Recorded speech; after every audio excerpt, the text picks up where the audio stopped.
सत्संग बहुत टाइम से बुक हुआ था, ये बहुत दिनों से मुझे कह रही थी, मैं यूएस में थी, मेरे पास डेट नहीं थी, तो मैंने इसको कहा बेटा आप हर महीने ना मुझे एंड टाइम पे बताते हो, मुझे 2 महीने पहले बता दो, तो इसने मेरे से बुक कर लिया।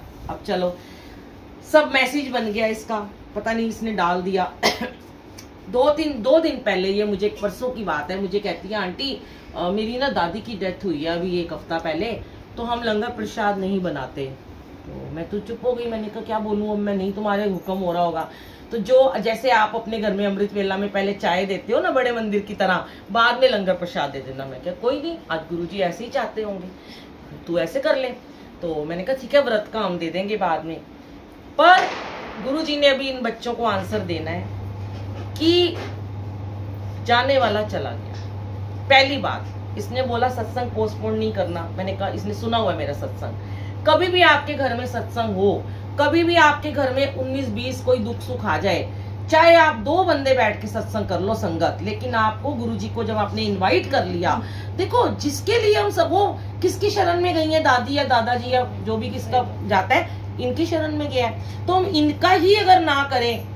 अब कुछ लोग मुझे बहुत वहम करते हैं आंटी, हमने सत्संग, हम गुरुजी को मानते हैं, हम रोज अमृत वेले में जोत जगाते हैं, पर हमारे घर में ना सूतक लगा हुआ है, अब हम जोत नहीं जगा रहे। अब ये भी गुरुजी ने पहले शेयर करवाया था।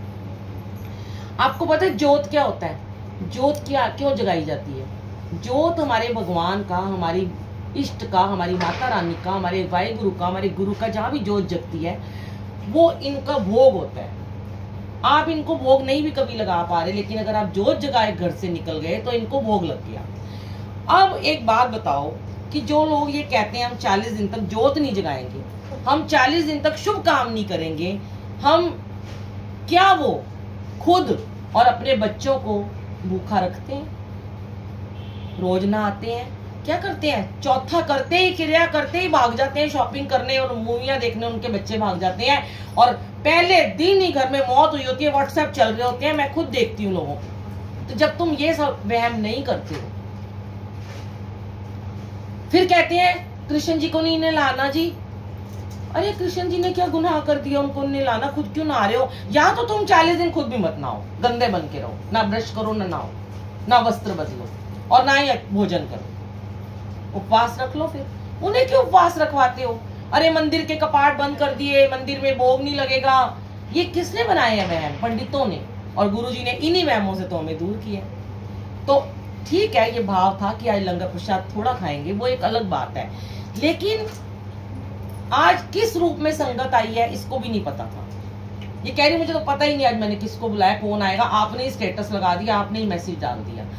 तो देखो गुरुजी हमें यहाँ बिठा के संगत को वहमों से दूर करते हैं कि जिसकी डेथ हुई है दुख होता है, लेकिन क्या पता, नहीं सत्संग है। अच्छा क्या पता आज गुरुजी ने ये जितना भी आज बानी चली है उनकी आत्मा की शांति के लिए चलवाई। बिल्कुल बिल्कुल सत्संग है ये, है ना? वो जो तो जो हम पहले 2 साल से भुगत रही थी, अब जिस दिन वो श्राद्ध नहीं था जो पितरों को देते हैं, मैं अमावस का मैं गुरुजी की प्लानिंग थी, मैं हरिद्वार में थी, अब मैं उतर नहीं रही थी, तो रोंगटे भी खड़े हुए, तो गुरुजी ने भाव दिया, मैं उतर गई और मैंने ना ऐसे जल चढ़ाया, मैंने गुरुजी आपको पता है आप ये क्यों आज मेरे से वो कर रहे हो, आप मतलब शांत। और उस दिन फिर वापस आ गए हम, और 14 तारीख को दादी गुजर गए। मतलब वो इतना भुगत रहे थे, इतना, मतलब आपको बता नहीं सकते, उनका ना शरीर सड़ गया था, गल गया था। तो आप ये देखो कि जी इतनी सारी, ये आपको पता है कि कौन है, हम सब कौन है, आप सब,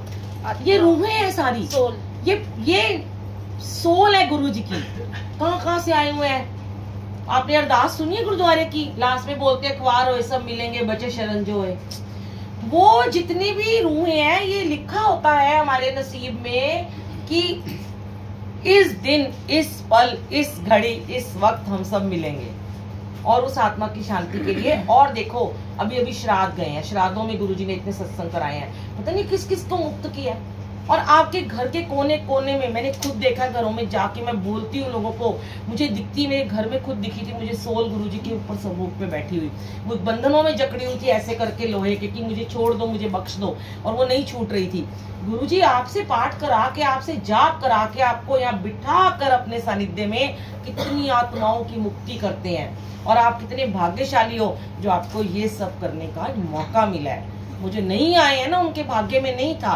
आपने एक योगदान दिया है प्रभु के काम में, एक आपने अच्छा योगदान दिया है। तो कभी भी किसी सत्संग में जाते हो, कभी भी वहम मत करो कि मेरे घर में मौत हो गई थी, मैं क्यों गया, या मेरी सास मुझे गुस्सा करेगी, मुझे ऐसा नहीं करना चाहिए। पुराने लोगों के बने हुए हैं, हाँ में हाँ मिलाते रहो। मैं तो एक ही बात कहती हूँ, फिर भी चले जाओ चुपचाप। हमने बहुत चोरी चोरी सब काम करे हैं, तो इसलिए गुरु जी के यहाँ सब माफ है।